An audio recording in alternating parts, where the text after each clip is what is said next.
8 o'clock on this Monday morning, November 10th. Thank you for joining us on Arc Rochester. I'm Abby Fridman. And I'm Dan Schrack. We want to welcome you to Arc Rochester here on Fox. We've got a lot to get to this morning.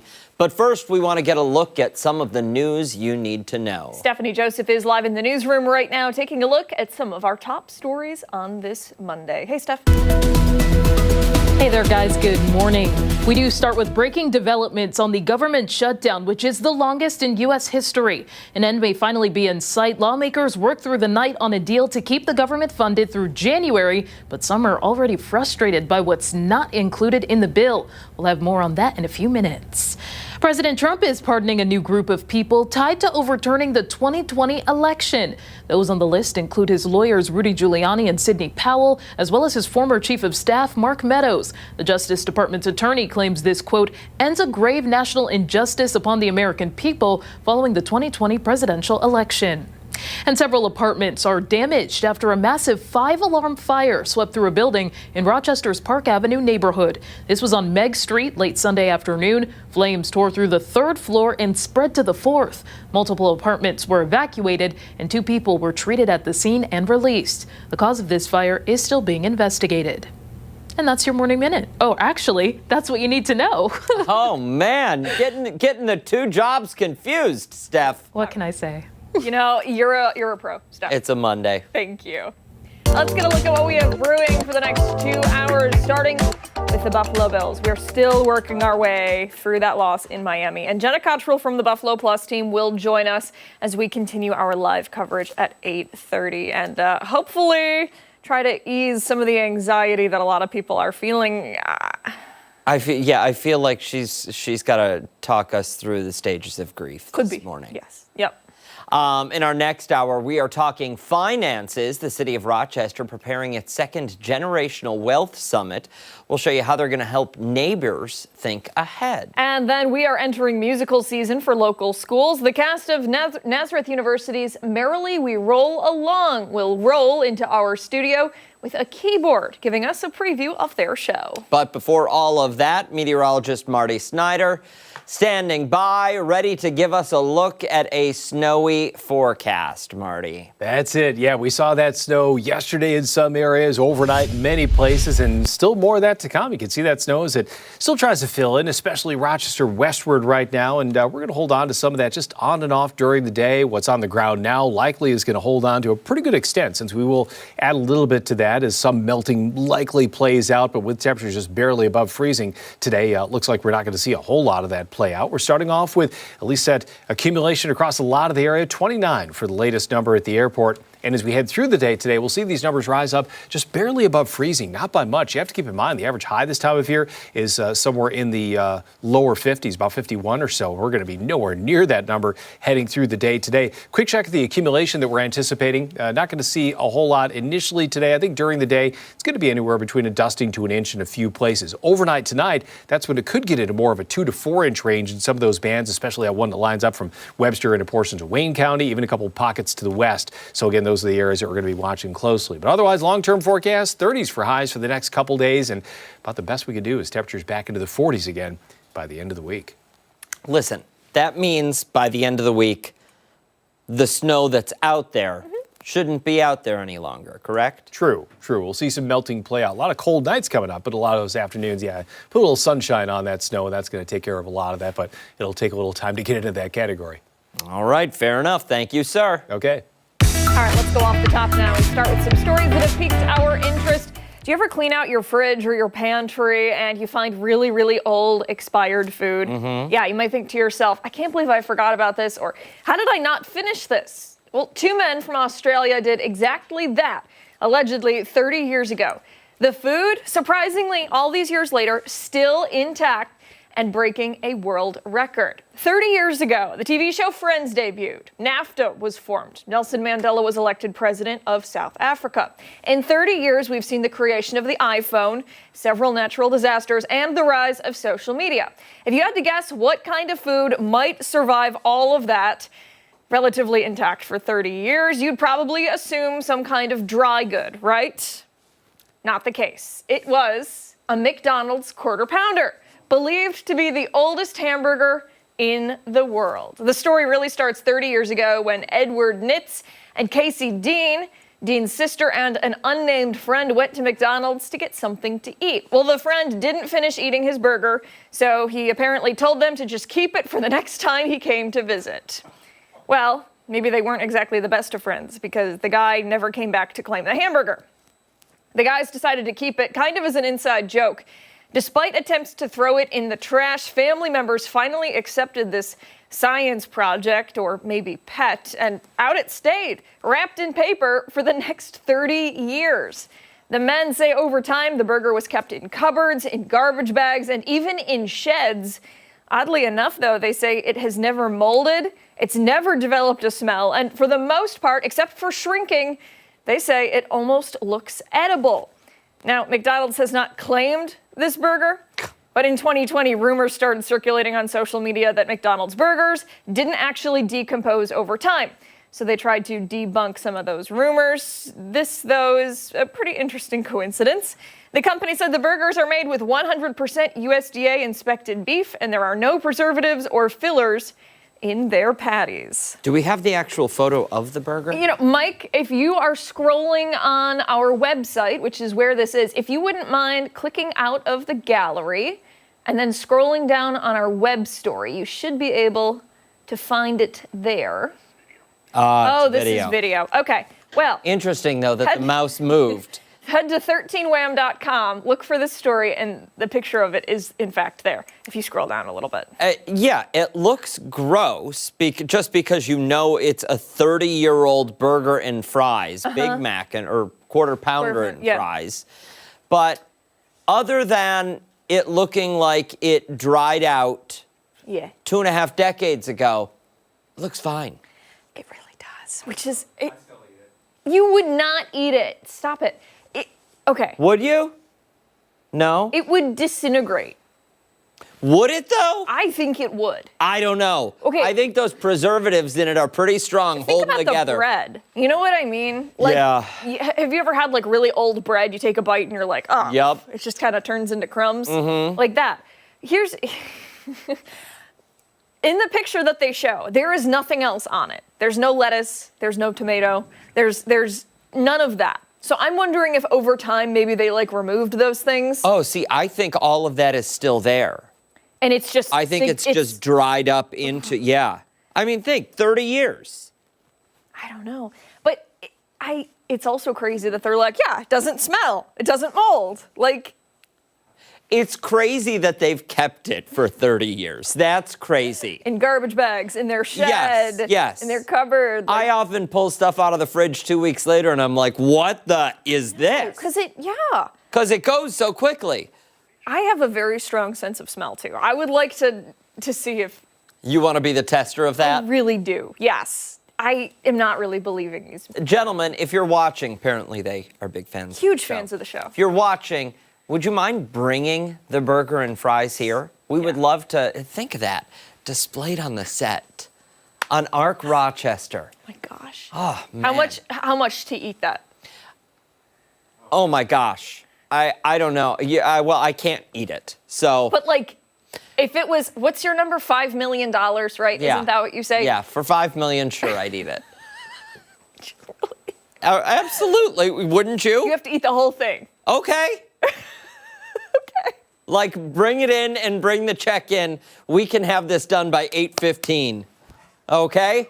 Jeez. All right, for my off the top this morning, we are heading to Pittsburgh, where yesterday a group of naturists proved that sometimes you really can leave it all on the lanes. The Pittsburgh area naturists hosted their much talked about event called Balls Out Bowling. And yes, it's exactly what it sounds like. A nude bowling event. 4 hours, 12 lanes, 0 clothes. Nudity was required for everyone involved, though women were allowed to wear bottoms if they preferred. The event was described as body positive and non-sexual. No cameras, no photos, no flirting, just bare bowling. Organizers said it was about body confidence and community, not consent. Tickets cost $30 per person, whether you were bowling or just watching, which honestly Feels like the strangest spectator sport of all time. The price included 4 hours of unlimited bowling and shoe rentals. Oh, great. I was Which wondering. raises questions I'm not prepared to ask this morning. Everyone had to bring a towel to sit on and a bag for personal items. The event was also BYOB, so people brought their own beer, wine, and liquor because nothing pairs better with a strike than vulnerability. The organizers are calling the night a success, body positive, judgment free, and filled with laughter. What were they laughing at? They even had music and prize giveaways. There were no reported incidents, just a room full of confident people rolling strikes in the buff.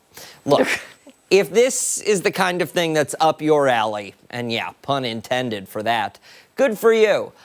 I'm not saying I would do it, but I'm also not saying I wouldn't do it. Really? Yeah. Okay. I mean, you only live once. I've never wondered what it would be like to bowl naked. I've never. Okay. And I'm no good at bowling. So I probably won't be doing this, but if there were drink specials, I'd certainly consider it. For now, I'm going to stick to regular bowling. If I have to go, if you have to hand it to this group, though, they went out there. It's November. It's cold. These people showed up ready and let it all hang out. That's dedication. That was a beautiful story. I've never given it any thought. No? I never have. No. If you would do it, is that what you're talking about? Yeah, I've never. That's never even been like. Well, no, I mean, but I didn't give it thought before I did this story today if I would go naked bowling. Was there like a locker room? You know, or did they walk into the bowling alley and it's just like, ooh, I don't know. everything's off? I don't know that many bowling alleys have locker rooms. I'm sure some do. But, I mean, if you're going bowling in the buff, what do you care about where you have to take your clothes I off? don't know. That's a good point. You know what I guess. mean? But maybe, maybe you need to like kind of hype yourself up, get some confidence, give yourself a little pep talk, the You Superman pose. It's proven to work. The Superman pose is proven to work? Yeah. It's like your power stance or whatever. Ah, okay. Yeah. Yeah, I don't know. I don't know either. I do appreciate that they say bring your own towel because that was Please. on my mind. Please. And don't sit anywhere unless that towel is beneath you. And don't share your towel. No, don't share your towel. You got that, McLean? Mark's in a bowling league. He's never actually. Are you? He's never really. Is it given a any nude details. bowling league, Mark? Nobody wants to see that. Is it? No. He says no, but he was hesitant. It is what? It's Friday. Oh, it's Friday. We should go. We should just send a camera crew. I don't need to go and see that. You know what? That's a good point. I don't want to see that either. I'm not going to be a spectator of that sport because that's weird, That's really weird. right? That's like. Spectator? What do you? You're not looking at the scores. Tell you what, if I was the local police chief, I'd be like, hey, go hang out in the parking lot. See, Yeah. you run some license plates Yeah. there. See who's over there. Hey, when we come back, we are going behind the story, the potential end to the government shutdown, and how viewers are reacting this morning. And don't forget, watch us on the go wherever you are. We're streaming live on the 13 Wham YouTube channel and on foxrochester.com. We'll be right back.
We are following some breaking news this morning. Video just into the newsroom. The Monroe County Sheriff's Office currently investigating a multi-vehicle crash on 390. Yeah, this is 390 North at exit 16, which is West Henrietta Road. The exit 16 off-ramp is closed until further notice. You're getting a look here at what we've been able to gather from the scene. We are told expect traffic delays. Please find a different route if you are headed off in this direction and avoid this area. Again, shutting down 390 at West Henrietta off-ramp.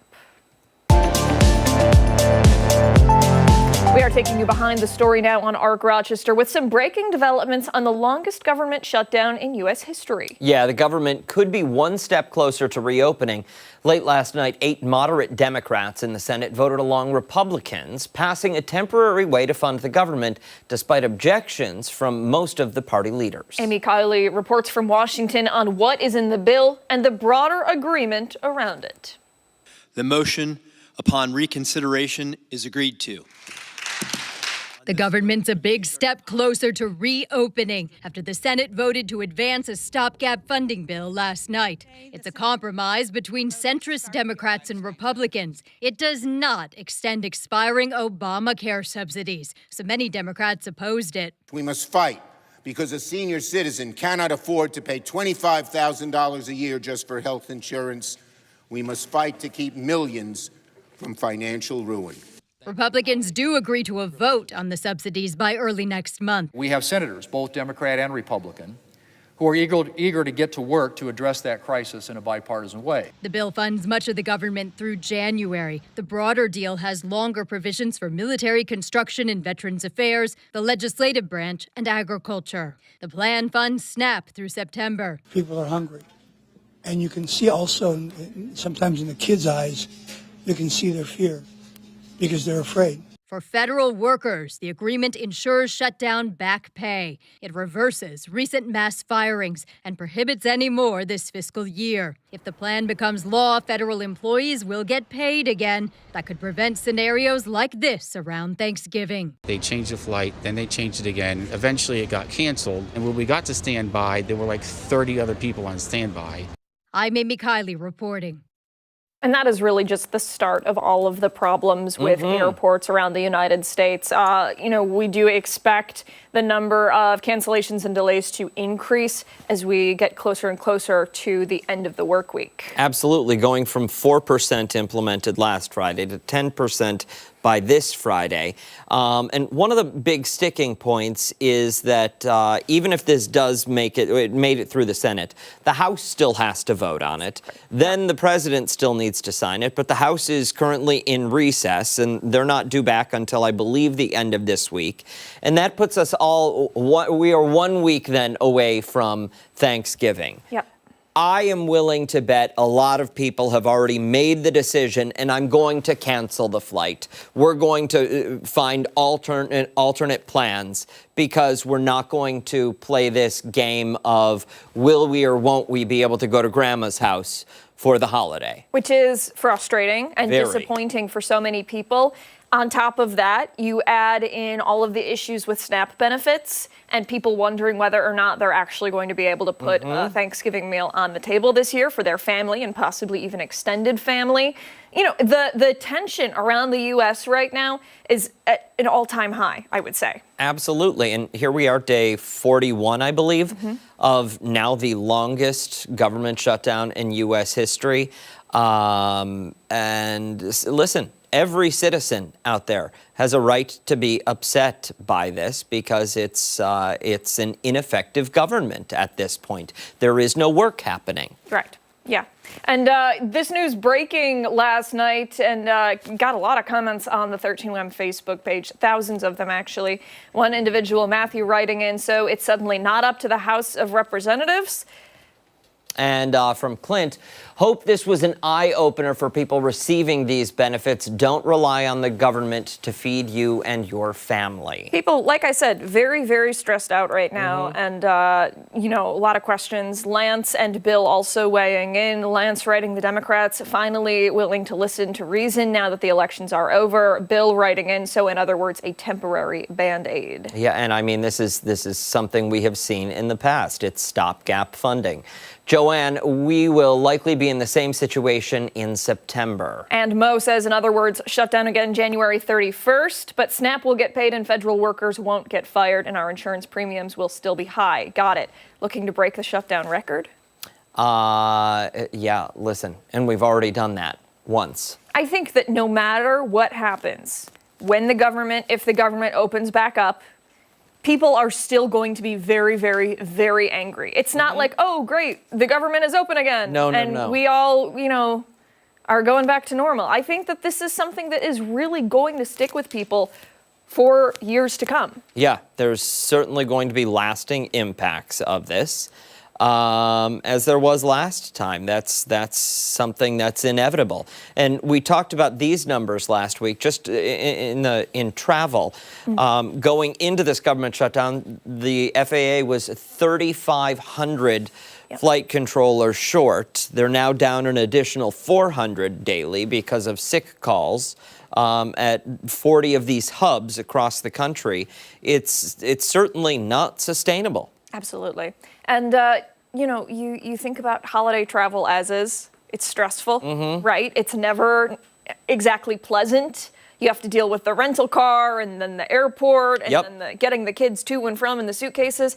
Add in all of this on top of it. Yeah. I imagine, roll the dice. Are we taking vacation? I imagine it will be very, very chaotic. Absolutely. This is a story we've covered for you for the past month and 11 days. We will continue to do so for you both on air and online, 13wham and foxrochester.com. Coming up, we're taking a look at the weather with Mark, and he has this morning's weather trivia coming up after the break.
Welcome back. Meteorologist Mark McLean is joining us now. We're looking at the colder temperatures today, the snow out there, and weather trivia too. Did something change?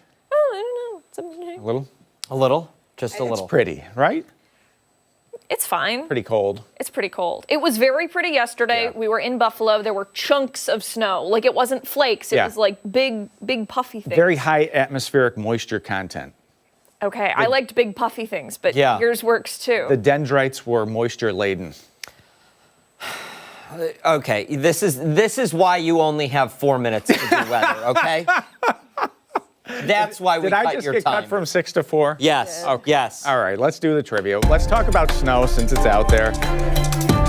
the elephant in the room today. This is Yep. our first snow of the season for Rochester. Do you know what our snowiest November on record is for Rochester? Was it almost 29 inches in 1886, 28 inches in 1971, 25 inches in 1995, or 20 inches in 1988? Were you alive for it? I can't give that kind of a hint. You know? Oh. He's trying to narrow it down. I am trying Could to be narrow any it of them down. then. It could be any. Especially A. Yeah. I'll say this, Buffalo, all time, 45 inches. In Was that November? Just a In couple November. years ago. Yeah. Yep. How about that? Can you imagine that kind of snow in the month of November? Yes. Well, you Yeah. lived it. Well, you were there for it. What was that, 3 years ago? I'd have to look at the year that actually I think it was 28.9 and 28. Yeah. Well, Okay. Well, I'm just thinking to myself that's suspicious. near. Well, no, it's nearly an inch every day in the month of November. I know. Yeah. If you're going with those two. And you know how it snows in November, too? It comes down in chunks. I mean, it doesn't come down. You don't get the daily snow like you do in January, February. You walk out to your car, it's got snow on it all the time. Yeah.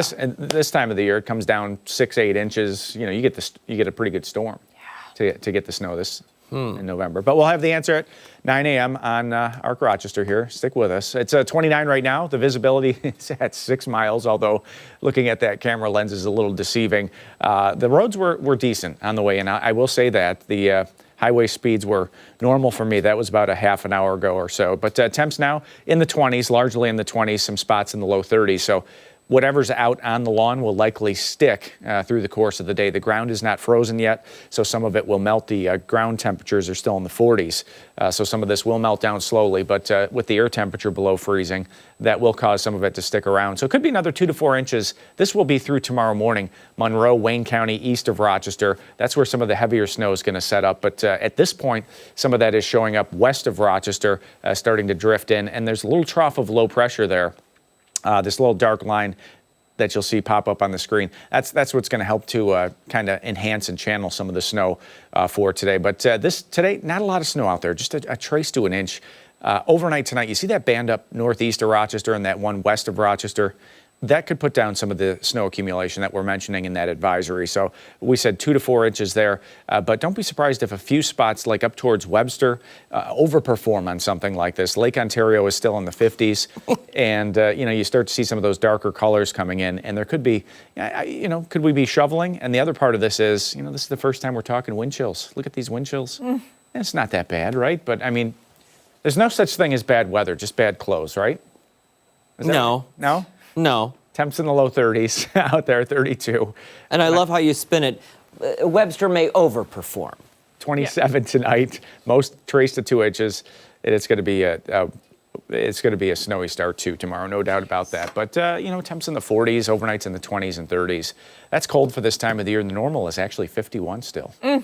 Lovely, Mark. I know. All around. You know how to buoy spirits. I'll tell you And what. it's a Monday too, and the Bills lost yesterday. It's just like a.